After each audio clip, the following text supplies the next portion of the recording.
Never Quit Radio.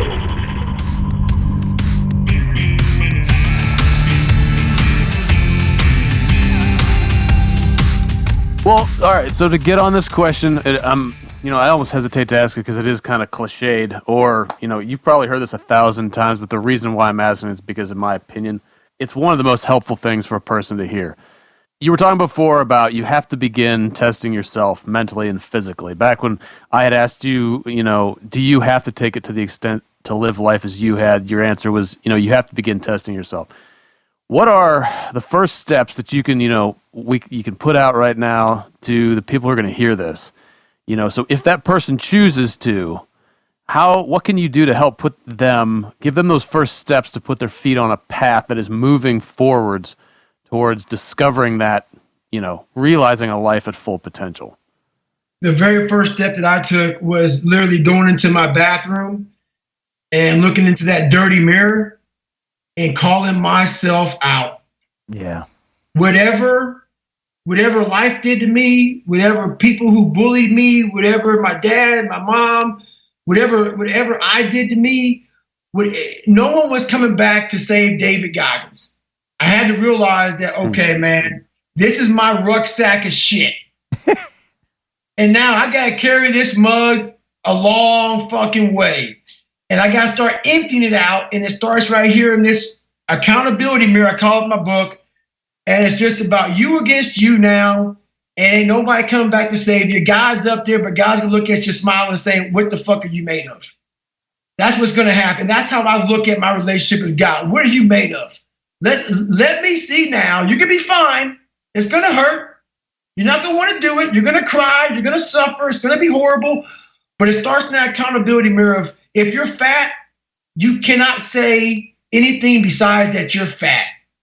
If you're lazy, if you're a liar, if you're a cheater, if you're on drugs, if you're whatever you are, you must look in that mirror and be brutally honest with yourself and call yourself out for what you are and what you're not. And put sticky notes up on there about what needs to be changed. And every day of your life from now on moving forward, it starts with that accountability mirror about how am I going to change my life for the better. JT used to do that too back in the day. Write all his goals out on his mirror because we know what we look like, right? And you're standing in front of the goals of the man that's in the mirror, right? And at the bottom of it, work harder than everybody else. And when you hit one of those goals, you erase it and write the next one right in there, right? And just imagine doing that with the truth. I'm a liar. I'm a cheat.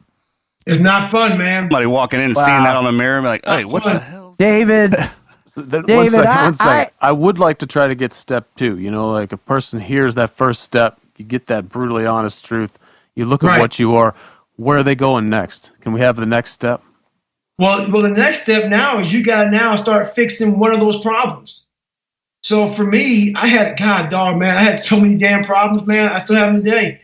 It's about facing. So let's say you're fat. Mm-hmm. What has caused you to eat too? So now you got to investigate this. A lot of people just don't have an eating disorder. A lot of people eat for comfort.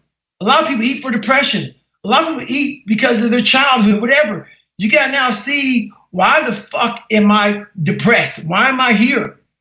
So you got to do I call it the live autopsy in my book and figure out what my problem is. People want to say, well, I need to work out more and stop eating so much. Yeah, that's how you fix that.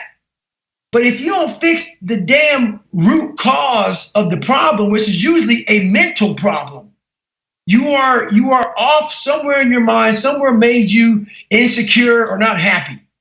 Something in there has caused you to be this way, and you're compensating it by eating too much damn food.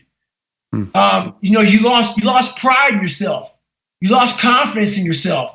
It's all these things. So it's never as easy as I need to go to the fucking gym, hit the weights, and stop eating less. That may solve it for a second.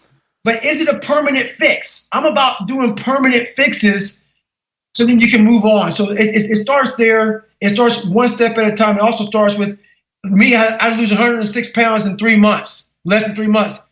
I couldn't take on that 106 pounds. Be proud of the small steps that you take along the journeys. So don't be like, oh my God, I only lost 5 pounds in 8 days or 20 days. No, be like, hey, I lost 5 fucking pounds. Be proud of the fact that you're moving forward and not moving back. So, and so that's step 2. Small victories. Yeah, right. 160. Yeah. Start at 1, right? 1 pound. I would do that too after I learned that from you, man. After my surgeries and would have to go back. I would just try to stand up for the day, right? And then lay back, it was a good workout. Walk to the mailbox, come back, well, that was a good workout. It was hard. Then down for a couple of days till I could do 1, right? And then as soon as you work till you see that 1 pound dropped off and celebrate it. Say, all right, I am absolutely on the right path. I know what I'm doing here. And then when that second one comes in, and all it takes is for somebody to be like, hey, man, did you lose some weight or something? That's right. When you get that one, when someone else notices that you're putting some work in, it sets in, and then it'll perpetuate that. That's why it's incumbent to have people around you that love you and notice you, not just see you. Absolutely. Never quit radio.